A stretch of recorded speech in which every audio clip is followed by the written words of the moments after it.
Okay, we're going to turn to some news, and again, if you'd like to call in, 704-873-1400. Our Davie County number is 336-499-0681, and our website's therealnewsradio.com. We're going to discuss just a little bit of what's happened this past week with regards to Russia, which has went largely unreported by the mainstream press. Russia Admiral, our Black Sea fleet can destroy NATO's group in 20 minutes. This was August 19th, 2008. Former Russian Black Sea Fleet commander Admiral Baltin was quoted by Moscow media saying Friday, August 29th, despite the apparent strength of NATO naval group in the Black Sea, a single salvo from the Moskva missile cruiser and 2 or 3 missile boats would be enough to annihilate the entire group. Within 20 minutes, the waters would be clear, Admiral Baltin added.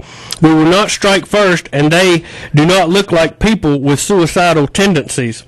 The Russian fleet deploys 16 warships in the Black Sea compared with NATO's 10 NATO vessels, 3 American, 1 Polish, German, and Spanish frigates, and 4 Turkish warships, soon to be augmented by 6 others, including the USS Mount Whitney, which is considered one of the most advanced warships in the world.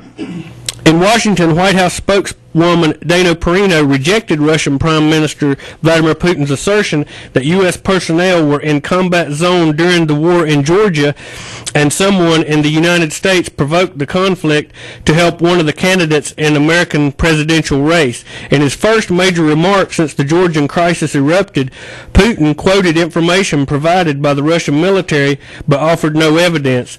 Perino has called the allegations patently false and not criminal. Again, tensions are rising. Russia doesn't intend to be bullied by the U.S. like we so arrogantly treat other countries. If America can continue to meddle in everyone's affairs around the world, we might be able to get the blame for causing World War III. And if you would, Brian, comment just a little bit on NATO and how that works.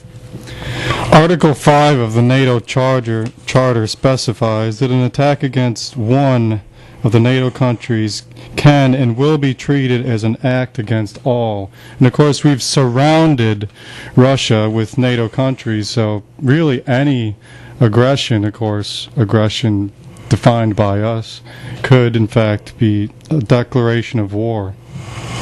In an interview with CNN, Russia's Prime Minister Vladimir Putin has stated that the Georgia-South Ossetian conflict may have been manufactured by the White House for domestic political reasons. Putin also said that preliminary reports show U.S. citizens may have been present in the combat zone. We have serious reasons to believe that American citizens were right at the heart of the military action. This would have implications for American domestic policy, Putin told CNN. If this is confirmed, then it raises the suspicion that someone in the U.S. specially created this conflict to worsen the situation and create an advantage in the competitive struggle for one of the candidates for the post of the President of the United States, he continued.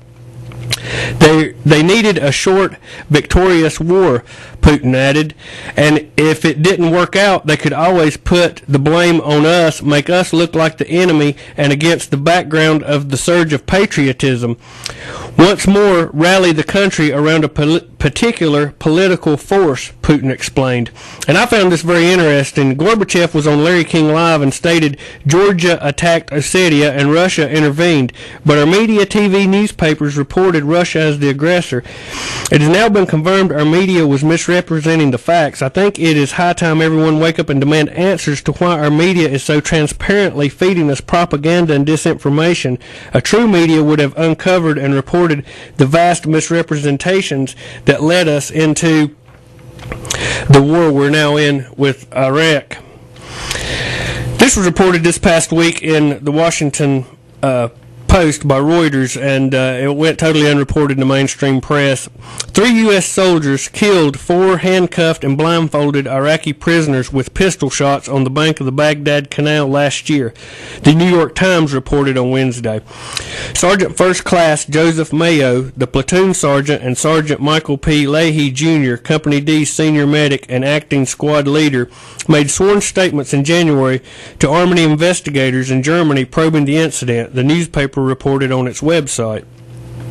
The men, each describing one of the Iraqi detainees The men each described killing one of the Iraqi detainees as directed by First Sergeant John Hatley. According to the statements, Hatley shot 2 other detainees with a pistol in the back of the head. Mayo and Leahy told investigators, according to the New York Times, U.S. soldiers cannot harm enemy combatants once they are disarmed and in custody, the New York Times said. A spokesman for the U.S. Army in Europe declined to comment, saying he could not speculate on any other future legal action.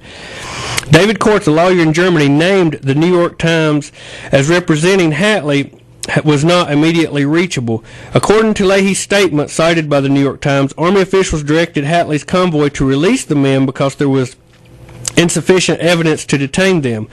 First Sergeant Hatley then made the call to take the detainees to a canal and kill them as retribution for the deaths of 2 soldiers from the unit.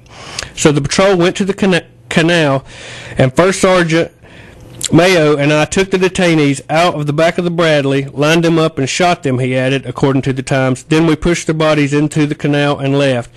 After the men were killed, Hatley and Leahy and Mayo removed the Iraqis' bloody blindfolds and plastic handcuffs, according to the newspaper. The 3 soldiers then shoved the bodies into the canal and drove back to the combat outpost, the paper said. No charges have been filed against Hatley, Mayo, or Leahy, all from Company D, 1st Battalion, 2nd Infantry, 172 Infantry Brigade. How safe and secure at night the Iraqi people must feel when going to bed, with over 1 million civilians killed by our government since 2003, and here are troops executing Iraqis. People, I hate to report this because I know there's a lot of good people serving in our military, but this war, the unnecessary deaths, the financial cost that we cannot afford, will be long remembered by the world as a mistake by the Bush administration of massive proportion. And every week we have a poll, and this week on our poll we had the National Institute of Standards and Technology, Condoleezza Rice criticizing Russia for using its military to accomplish their political goals, the media for not covering the NIST World Trade Center 7 fairy tale, Obama for not picking Hillary as the VP, and Farron for disbelieving the official story of 9/11. We've given you me and Brian, and we've got no votes, so we might not continue to do that. For Hypocrite of the Week, that's the name of the poll.